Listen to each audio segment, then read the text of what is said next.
एक गांव में रात को कब्रिस्तान से निकलने वाली चीखें लोगों को खौफ में डाल देती हैं। एक छोटे से गांव की है जिसका नाम चांदपुर था। यह गांव घने जंगलों और पहाड़ियों के बीच बसा हुआ था, जहां लोग अपनी जिंदगी बड़े शांति से जीते थे। लेकिन गांव के एक कोने में स्थित पुराना कब्रिस्तान हमेशा से एक रहस्य और भय का केंद्र बना हुआ था। कब्रिस्तान की दीवारें समय की मार से पुरानी हो चुकी थीं और वहां से हर समय एक अजीब सी खामोशी फैली रहती थी। लेकिन रात होते होते कुछ और ही हो जाता। गांव में लोग कहते थे कि कब्रिस्तान में रात के वक्त कोई विचित्र आवाजें आती हैं। कभी कभी तो लोग वहां से तेज चीखें सुनने का दावा भी करते थे। उन चीखों में भय और करुणा दोनों ही महसूस होती थीं। कुछ लोग यह मानते थे कि ये चीखें उन आत्माओं की थीं जो वहां दफनाए गए थे और अब अपनी मृत्यु के बाद भी अपने अधूरे कामों के कारण असमर्थ होकर परेशान थीं। लेकिन ज्यादातर लोग इसे भूत प्रेत की कल्पनाएं मानते थे और डर से कब्रिस्तान के पास जाने से बचते थे। गांव में एक लड़का था जिसका नाम मोहन था। वह बहुत ही साहसी और निडर था। मोहन को इन सारी बातों में कोई विश्वास नहीं था। वह मानता था कि ये सब केवल अफवाहें हैं जो लोगों के दिमाग में बैठी हुई हैं। उसने ठान लिया कि वह एक रात कब्रिस्तान में जाकर देखेगा कि वहां सचमुच क्या होता है। एक रात मोहन ने अपनी योजना बनाई। वह चुपके से अपने घर से बाहर निकला और अंधेरे में कब्रिस्तान की ओर बढ़ने लगा। चांद की हल्की रोशनी से रास्ता रोशन हो रहा था और मोहन का दिल धड़कते हुए हर कदम आगे बढ़ रहा था। वह पहले भी कई बार कब्रिस्तान के पास से गुजर चुका था, लेकिन आज उसकी मंजिल वहां तक पहुंचने की थी। जैसे ही वह कब्रिस्तान के गेट के पास पहुंचा, उसे कुछ महसूस हुआ। एक ठंडी हवा चलने लगी और दूर कहीं से एक हल्की सी आवाज सुनाई दी।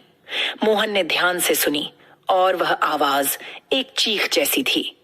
उसका दिल और भी जोर से धड़कने लगा, लेकिन उसने डर को नकारते हुए एक कदम और आगे बढ़ाया। जैसे ही वह कब्रिस्तान के अंदर दाखिल हुआ, उसे महसूस हुआ कि वहां का माहौल अजीब था। हर जगह सन्नाटा था, लेकिन उसी सन्नाटे में एक अदृश्य घबराहट थी। मोहन ने देखा कि कब्रिस्तान के बीचों बीच एक पुराना टूट फूट चुका मकबरा था। तभी अचानक वह चीख फिर से सुनाई दी और इस बार वह बहुत ही पास से आई थी। मोहन ने घबराहट के बावजूद उस दिशा में बढ़ने का निर्णय लिया। जैसे ही वह मकबरे के पास पहुंचा, उसकी आंखों के सामने एक भूतिया दृश्य था। वहां एक स्त्री की आत्मा उड़ रही थी। उसका चेहरा पीला था और आंखों में दर्द और शोक की लहरें थीं। वह लगातार चीख रही थी, जैसे किसी दुख या अत्याचार के कारण उसे शांति नहीं मिल पा रही थी।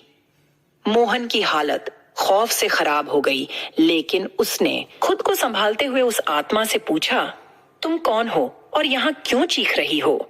आत्मा ने धीरे से अपनी आंखें खोलीं और मोहन की ओर देखा। उसकी आवाज में दर्द था। मैं रुक्मिणी हूँ, जो इस कब्रिस्तान में दफनाई गई थी। मेरी मौत को कई साल बीत चुके हैं, लेकिन मेरे अधूरे काम अभी भी मुझे परेशान कर रहे हैं। मुझे शांति नहीं मिल पा रही। मोहन ने आत्मा से कहा, तुम्हें शांति कैसे मिलेगी? रुक्मिणी की आत्मा ने धीरे से कहा, मेरे बेटे को खोजो, जो इस गांव में कहीं बिछड़ गया था। मेरे मरने से पहले वह मुझसे दूर हो गया था। वह अब बड़ा हो चुका होगा, लेकिन वह अभी भी कहीं ना कहीं मेरे आसपास ही होगा। मेरे बेटे को ढूंढकर उसे मेरे पास लाओ, तभी मैं शांति पा सकूंगी। मोहन ने सोचा यह अजीब था, लेकिन फिर भी उसने वादा किया कि वह रुक्मिणी की मदद करेगा।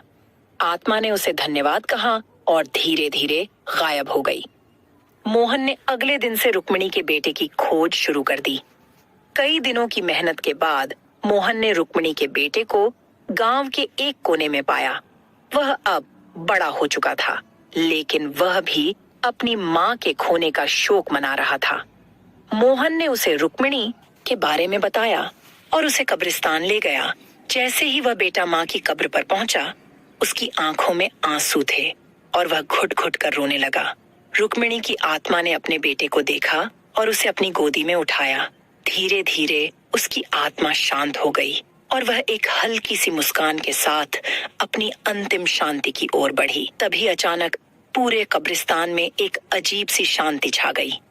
उस रात के बाद चांदपुर गांव में कब्रिस्तान से कोई चीख नहीं सुनाई दी।